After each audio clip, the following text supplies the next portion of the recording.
found running around outside by themselves in the Tri-Cities. What police are saying about it, what you can do to keep your children safe. Plus, two semis and a pickup meet in a very unpleasant way. How state troopers say the whole thing could have been avoided. And just put it on the Feds tab. Richland School District officials are headed to Washington, D.C. We explain just how much money they're expecting and why it's being held up as KVEW Local News starts right now. Covering what matters to you. This is your local news at 5 on KVEW-42 Cap 35. Good evening. Thanks for joining us tonight. I'm Mike Gonzalez. Police and Good Samaritans have come to the rescue of 3 toddlers wandering around alone on busy streets in less than a week. KVEW's Patricia Martellotti shows us more about where these kids were found, including one little boy just today. Since Friday, 3 toddlers have been found wandering by themselves near busy streets. The first, a 2-year-old on US 395 Thursday. This weekend, near North Edison, a 3-year-old crying and alone. And today, 2.5-year-old Manuel spotted walking near North 3rd Avenue in Pasco. Fortunately, little Manuel walked across the street to the Pasco Police Department. Wandered over to us, and then we were able to see Dad and put 2 and 2 together and figured it out. In this case, there was no harm done. Dad was in taking a shower or something to that effect. But Sergeant Warren of Pasco Police says once your child begins to walk, you have to make sure your house is kid-proof. Which includes, the door locks, maybe moving them up higher or getting the door handle covers to where they can't manipulate the door handle if that's the case. It upsets me. Another local mother, Chelsea Sims, lives in Green Village Apartments where the 3-year-old was seen wandering alone this weekend. She worries the outcome could have been much worse. If we ran over by a car, anything can happen to that kid. Several kids who live in the area say they saw the toddler walking around here near North Edison, which is a very busy street, not to mention all the construction going on. In both Kennewick cases, the mothers were taking naps while their kids made an escape, both now facing charges. And Sims says there's no excuse. No, my doors are locked when I'm taking a bath, taking a shower, cooking. My daughter is always in my sight at all times. As for advice from the Pasco Police Department, Toddlers, like I said, are Houdinis. Escape artists not to be underestimated. All right, Patricia, thanks so much. I know I've got a 3-year-old boy. You got to watch him like a hawk, that's for sure. Sergeant Warren also says this recent cluster of kids wandering alone, it's simply a coincidence, but his hope is that parents learn to be much more mindful and that the community continues to keep a watchful eye. Continuing coverage tonight, the getaway driver in a Walla Walla County gang shooting could face less serious charges than first expected. 18-year-old Raul Madrigo Corona admitted Friday to being part of the incident at the Paddock grain elevators in July. The Union Bulletin reporting that he was charged with first-degree attempted murder, but was found to only be the driver in this case. He was 17 at the time and will still be tried as a minor. Authorities arrested Ricardo Maldonado last week in Kentucky. Leonardo Corona Vanegas is still on the run tonight. They're accused of shooting 20-year-old Diego Bante Rivera, who is still in and out of the hospital for treatment. Well, making a difference tonight, a local business is really stepping in to help another restaurant torn apart by burglars and then a fire. Owners of the Downtown Diner in Kennewick are recovering after a devastating week. An employee found a fire when opening up the restaurant on Friday morning. The diner is closed until further notice, and the owners can't even go inside to assess the damage. We don't know the extent of the damage. We don't know how long it'll be before we can even get in and start to work on restoration. Unfortunately, our employees are our friends, and we don't even know when we'll be able to have them back. So pretty tough news there, but now the Village Bistro in Kennewick is supporting the Downtown Diner and holding a fundraiser for them on September 24th, donating 10% of sales to help them get back on their feet. All right, let's switch gears. Let's check in with our very own Jason Valentine. We were talking earlier today. It's kind of like a day in Seattle today, huh, Jason? That's right. We're 3 days away from fall, and it's certainly looking like it, Mike. Good evening to you. Good Monday evening, everybody. All right, there are showers on the west side of, it looks like Washington State pretty much, right around the the Puget Sound region, being held up by the Cascades. Our region's looking very nice, but cloudy conditions throughout much of our regions, and we're going to be seeing those clouds stick with us for some time. Seeing some sun peek through in Yakima, right around the 70-degree mark. We're seeing winds kicking up as well. Good news with those, they're going to be dying down overnight. We should see much less wind tomorrow. But do get ready for a very chilly forecast when I come back in a bit. All right, it's that time of year. Thanks, Jason. Well, pay attention when semis are crossing on 395. That's the message state troopers have for drivers tonight. Take a look around 2 o'clock this afternoon. A semi-truck pulled out in front of a truck on 395 in Sagemore, just north of Pasco. The semi hit the truck, then struck another semi waiting at the stop sign in the highway intersection. This brown pickup truck behind us was driving northbound when the tractor trailer crossed across 395, cutting the brown truck off. If you find yourself up here in North Franklin County and you're crossing 395, you need to make sure that you are yielding the right of way to vehicles already on the highway. So if you're going to cross the highway, please pay attention. And Trooper Thorson says it's a miracle no one was hurt in this case. Yeah, when you see that video, the semi that pulled out in front of the truck will be cited for that accident. Well, earlier today, Trooper Thorson stopped by our studios with news that DUI crashes are up significantly across the Tri-Cities in the first 6 months of this year. They're up 68%. Trooper Thorson saying alcohol isn't the only problem. It's texting and driving, as well as smoking marijuana before driving. And then we also have an increase of people driving under the influence of marijuana as well. So it's kind of a tri-effect here that we've having problems with. So we really want to get the word out. Please, when you're behind the wheel, drive sober and pay attention. Yep, so important. Well, the most dangerous DUI spots are Highway 240 between Hanford and Kennewick, along with Interstate 182 in Richland and Pasco, and near the Blue Bridge on Highway 395. Well, family is mourning the loss of a local teenager tonight killed in a motorcycle crash. The Yakima County coroner says 19-year-old Rafael Martinez died Saturday when his motorcycle rear-ended another car on Tieton Drive near 56th Avenue. That's according to our media partners at the Yakima Herald-Republic. We're still waiting to hear about his passenger. Police don't know her name or age, but say that she is okay. Police think glare from the setting sun may have led to that crash. Big victory for some Hanford whistleblowers in the courtroom today. A judge saying that the contractor they worked for retaliated against them for raising safety concerns. Judge says managers ignored the two men who said a new software could overlook important health information for people working at the nuclear reservation. The two were removed from the job in September of 2012. The judge has awarded them $216,000 plus legal fees.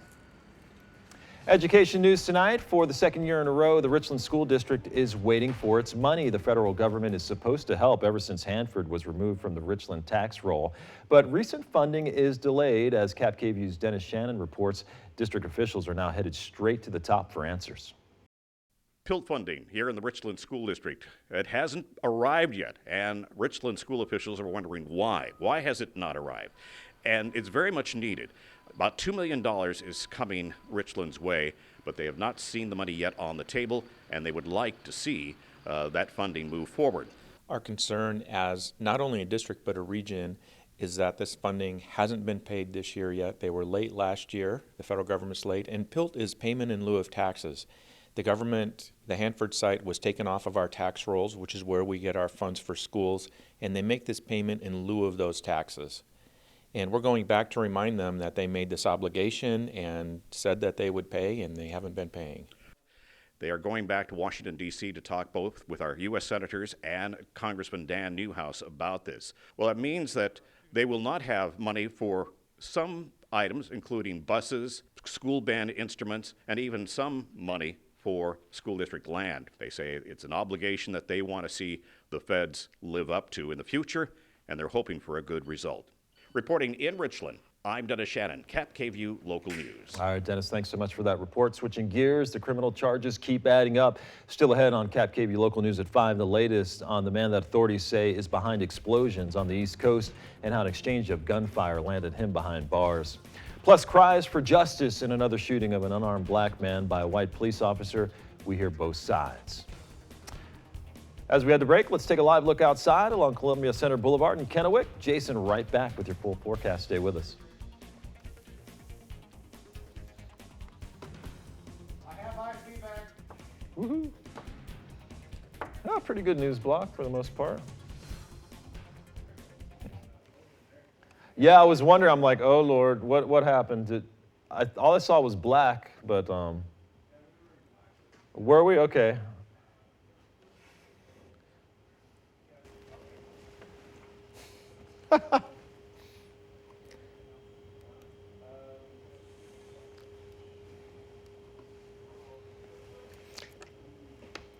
Interesting.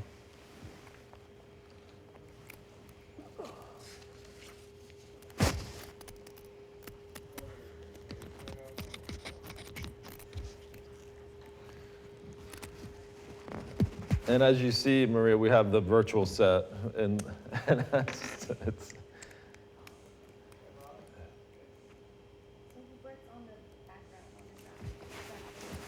You know, the program was built by a company here in town. I forget the name of it, but so it's a sort of like a virtual reality company. So they conformed it to like this particular size. Can I get an IFB check, guys? So it's, I mean, it's kind of amazing when you think about it, but hold on. At the same yes, time, I can. Yes. We just changed it. This was an older background we've been using, but this one looks a little bit more realistic. Because we had been using one that I felt was a little, it looked a little cartoonish. So, but I like this background. Plus, it's getting darker earlier. So. Hey, Facebook Live. I had some technical difficulties. I was wondering what happened to you. I didn't think you wanted to join me anymore. My IFB went out. Did the old IFB went out? Yeah, it had a little liquid in it for some I don't know how it would have gotten in there. But hey, it's all good. Hey, you're back. All right, Facebook Live, how was your weekend? What's going on? Un minute. Slow Monday. There wasn't a whole lot of news going on today. Yeah, besides in New York. Yeah, I mean, that was kind of crazy. That's all right. It'll come. It's not like LA news. Yeah. Be careful what you wish for.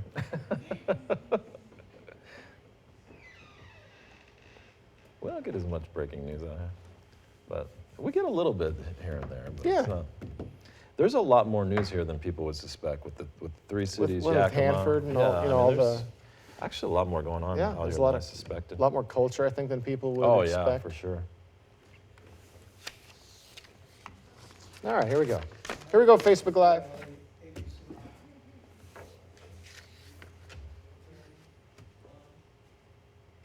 All right, welcome back. Hope you're having a great night in with Jason Valentine, looking at our weather. Yeah. Had some sprinkles out there, a little bit of everything today. Huh? A little bit of everything. Not much sprinkles, but more wind, and we saw wind all weekend, dying down overnight. That's the good news there. But precipitation throughout the state. Let's take a look at our radar.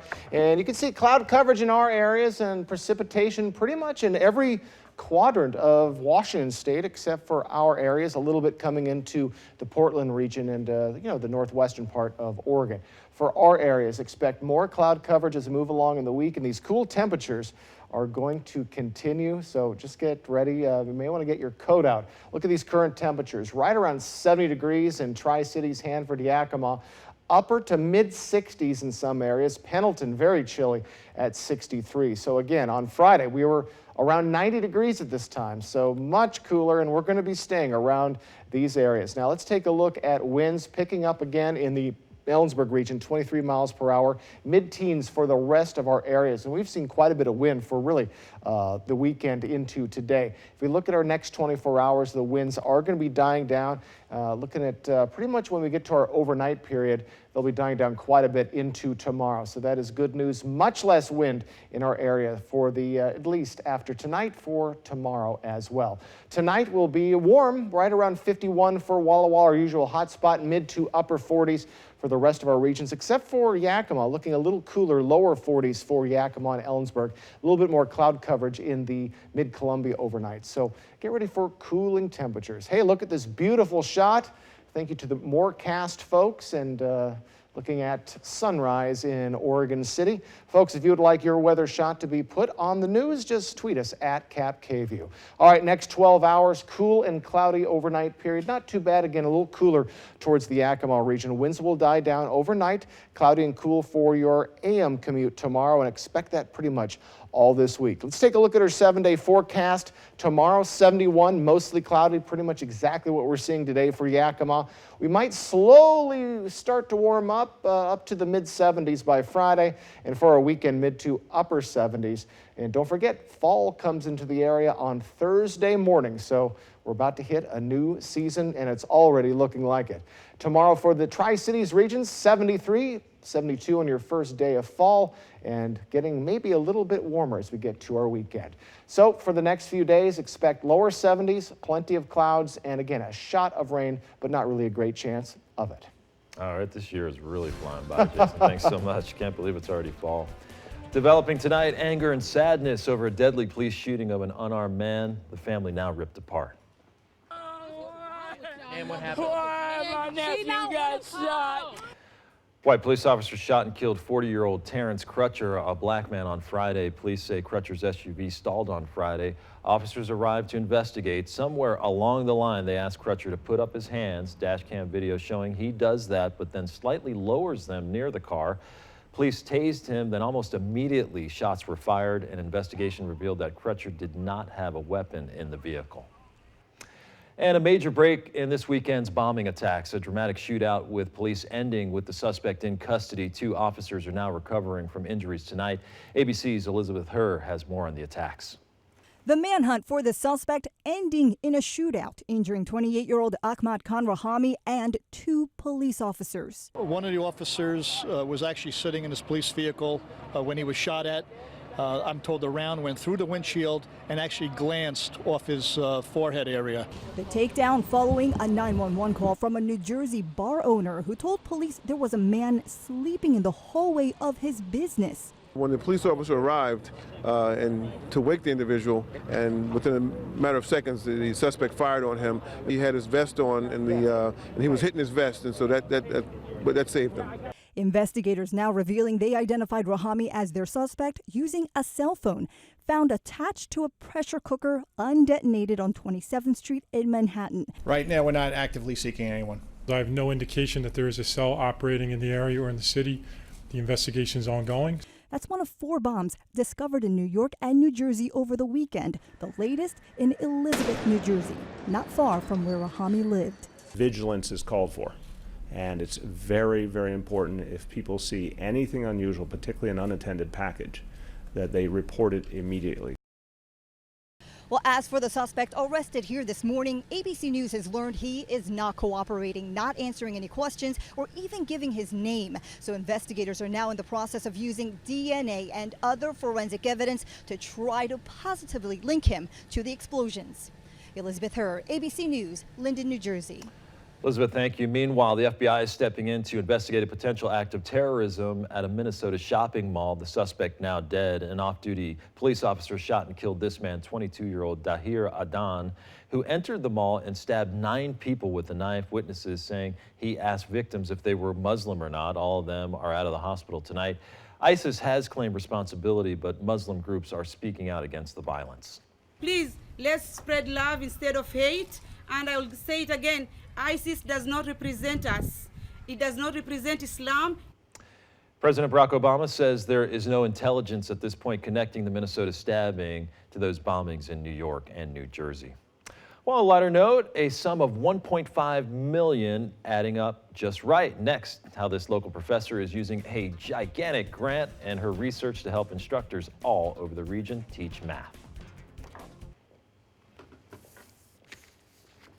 Our pal Andrea had a nice weekend. Hey, Andrea, how are you? Francis Hutchins says hello. Hi, Francis. Andrea's she's your loyal viewer. I brought her up in the morning show. And she's our big winner. She is, man. She gets all our...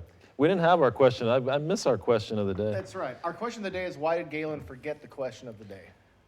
Usually I write it when Dan's gone, but usually Chelsea posts, she forgot, then yeah, it was then we were going to post, and then perfect storm. It was sort of a trifecta of events. Dan's not allowed to be off. No.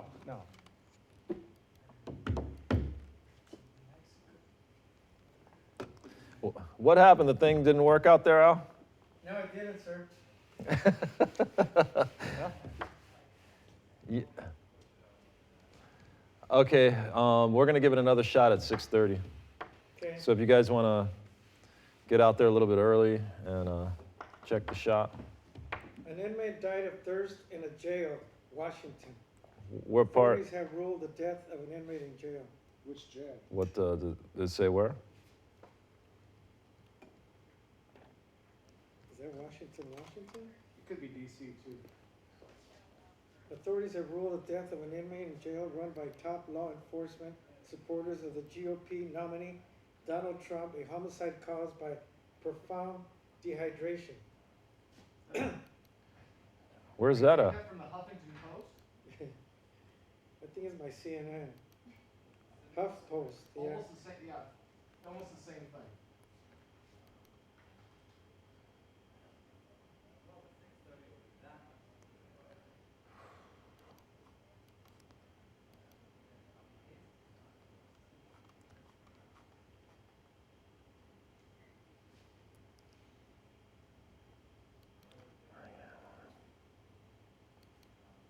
Wow.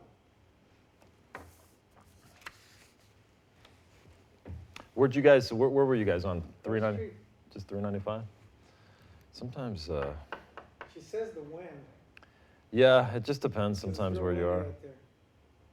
Yeah, you never know what's going to affect that machine. No, wind shouldn't affect Celsius. I know, yeah, you wouldn't think. I don't know, that's what she said. All right, well, I'm learning. Not with it, so. I'm learning. all right, 15 away.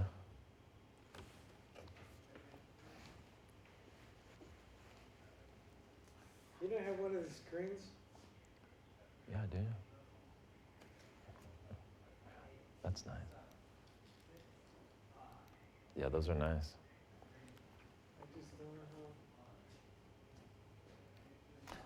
how. All right, welcome back. Some education news now. The Columbia Basin College Hawks, they are back in class. Today was the first day of classes for 6,664 students. This is a 1% increase in enrollment from last year. Students are excited to continue their college career, and some are even starting early, taking classes in the Running Start program while still in high school. I've pretty much been nervous. I didn't know what to expect. I don't know if classes will be hard, assignments and all that, and then getting lost on campus, but I mean, it's pretty easy. Overall, I'd say that everything's going well. I'm a new faculty member here at CVC, and I'm so excited. I'm teaching sociology and have so many enthusiastic students. I'm just looking forward to a great term. And AJ, a new professor coming all the way from Iowa to join the college. CVC has some exciting projects in the works as well. On Friday, they officially broke ground on the first student housing facility in the Tri-Cities. And new tonight, a project helped by a Washington State University Tri-Cities professor is getting a $1.5 million leg up. Amy McDuffie works in the College of Education. She's pushing for mathematical modeling in elementary schools, and that means more hands-on visual learning tools to teach kids math through graphs, patterns, and diagrams, all with real-world examples for how to apply math skills. She says those tools are usually saved for high school and college, but that young kids will see the most benefit early on in the education process. Funding will help teachers around the region with research and tools to help kids succeed. All right, ahoy, matey. Today is National Talk Like a Pirate Day. Jason, you got to get over here. Arr. He does this really well. Local families put their eye patches on and headed to Krispy Kreme today. Happening now, anyone who talks like a pirate get a glazed donut. Anyone dressed like one gets a free dozen donuts. Some were pretty crafty. We didn't have a lot of money to go blow on pirate costume decor. He made things like hook for a hand, or we used bandanas for hat. If I get a free dozen donuts, that makes my day. One more time, Jason. Arr. Arr. See, we're sending you out to Krispy Kreme. If you have 3 pieces of pirate accessory, you can get in on the fun and head to Krispy Kreme today. The Queensgate location is open till 9. Oh, one of my guilty pleasures. Donuts are one of those things you start eating them and you just can't stop. They're and then for dinner, you can go to Arby's. All right, we got to stop with our pirate jokes. All right. Good job, though. All right, coming up, don't go away. We'll have a recap of your top stories, and he'll have your forecast, right? Forecast. There you go. There we go. That was fun. Little off the cuff fun. Yeah, Jade told a really funny joke on Look at that. See, that's why I'm here. I was watching Facebook Live this morning on the way in, and she told a really funny joke, but I can't even say it on. Oh, okay. Was it spicy? It was. Well, I think that somebody said, where's Jason? He's the funny one. So they told a joke. So, you know, they're funny too. Exactly. All right. Yeah, it felt like a holiday Monday. I don't know why. It did. It was a strange energy vibe today. Yeah. But I think it's partly the rain. And Sure. Well, yeah, again, it was just cloudy and cool. Yeah. Perfect moving weather. Yeah. I remember one time in Spokane, we bought a house, and then we moved in the snow. Oh. My God, it was miserable. I moved over to the UW. That evening was a Nebraska game. It was a top 10 matchup. Oh, wow. So we're moving with all that traffic and, you know. That would be miserable. How was the weather in Southern California? Was it nice? In LA? It was 91 and sunny at kickoff yesterday. I know, I heard people were passing out from the heat and everything. Yeah. There were 90,000 people in the Coliseum for that game. Crazy? That place was packed. Yeah. There was a Magic Johnson sighting there. Did you see? They did a little promo after the game. I didn't. I know LeBron was there. That had to be pretty exciting, though.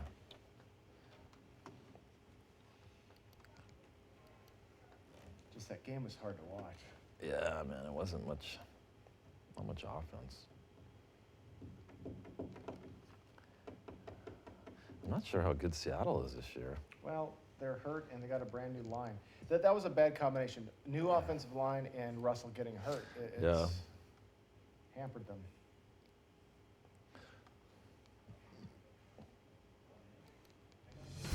All right.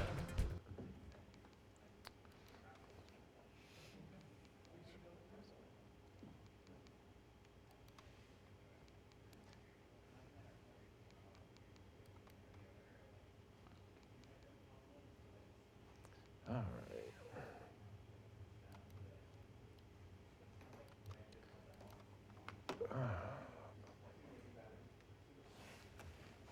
Marie, on Wednesday, we'll probably send you out with one of the girls just to, you know, see what she does and spend the entire day with, probably Wednesday and Thursday, just to shadow them, to kind of get a feel for how it goes.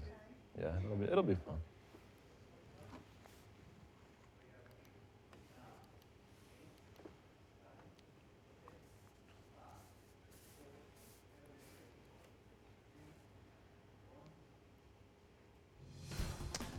All right, welcome back. If you're just joining us, here's a look at our top stories. 3 toddlers are home safe tonight, but in just one week, they were all found wandering around the busy streets of the Tri-Cities. Little Manuel was the latest in Pasco today. He wandered into the Pasco Police Department just by chance while his dad was taking a shower. Well, before that, 2 toddlers were found wandering in Kennewick. The first, a little girl on US 395, and over the weekend, another one on North Edison. The mothers for those 2 are facing charges because they were both taking a nap at the time. So you really got to be careful. Richland School District officials are headed to Washington, D.C. on Wednesday. The superintendent plans to meet congressional leaders and learn of the status of federal funding for the district. When Hanford was taken off the city's tax roll in 20 years ago, the federal government agreed to supplement that funding, but recent funds are now delayed by $2 million. No word yet on when the money might come, but that's why the district is headed out there in the next couple of days. All right, let's get a final check of your weather with Jason Ballantyne. And again, what you see today and really right now is what you're going to see for the week ahead. Cooler temperatures, lower 70s to upper 60s for really all of our areas. A little cooler, though, along the blues, mid to lower 60s right now. We're going to see these clouds continue, slight chance of showers. We're going to slowly, just inch by inch, degree by degree, warm up towards the weekend, mid to upper 70s. But Mike, we see fall or autumn, whatever you would like to say, coming Thursday morning. Wow. So it's already looking very fall-like right now. Yeah, those temperatures in the morning are getting chilly. I had to turn on my heat this morning. Getting my cold blood here. Exactly. All right. Pull out your jackets. All right, thanks, Jason. Appreciate you.